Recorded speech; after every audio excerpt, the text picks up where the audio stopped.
আজকে আমি এই অনুষ্ঠান থেকে দেশনেত্রী বেগম খালেদা জিয়ার জীবনে ওনার উপরে কতটুকু নিপীড়ন হয়েছে, কতটুকু অত্যাচার হয়েছে, কারা কারা এর সঙ্গে দায়ী, তাদের সকলের একটা বিচার করা উচিত বলে আমি বিশ্বাস করি এবং মনে করি।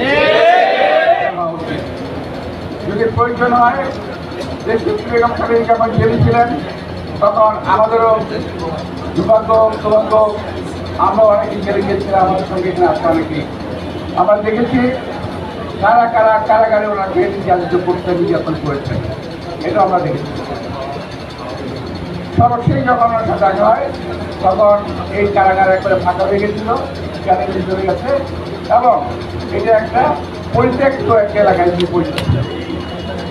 ওইখানে দেশনেত্রী বেগম খালেদার ঘরের মধ্যে ইঁদুর দৌড়াদৌড়ি করত, পোকামাকড় দৌড়াদৌড়ি করত এবং কয়েকজন ত্রিপুরি জেলার সুপারের কথা আমার মনে আছে, যারা তাকে কিছুটা সহ্য করার চেষ্টা করেছে, শাস্তিপ্রাপ্ত হয়েছে। আবার তারা অন্যায়ভাবে তাকে সাজার উপরে সাজা দিয়েছে। প্রিয় ভাইরা, দেশনেত্রী বেগম খালেদা জিয়া একটা অত্যন্ত দুঃসময়ে বাংলাদেশের জনগণের পাশে দাঁড়িয়েছিলেন, বিএনপির হাল ধরেছিলেন। সৌভাগ্যবশত আমরা কয়েকজন এখানে আছি, ওনার সাথে কাজ করেছি। আমরা দেখেছি তেজদীপ্ত মনোবল এবং সাহিত্যের সঙ্গে উনি কীভাবে মোকাবেলা করেছেন। আমি সর্বশেষ কর্মীদের প্রতি দেশনেত্রী বেগম খালেদা জিয়ার ভালোবাসার নিদর্শন একটা সাক্ষী হিসাবে কথা বলতে চাই। 2008 সালে যখন নির্বাচনে যাবেন,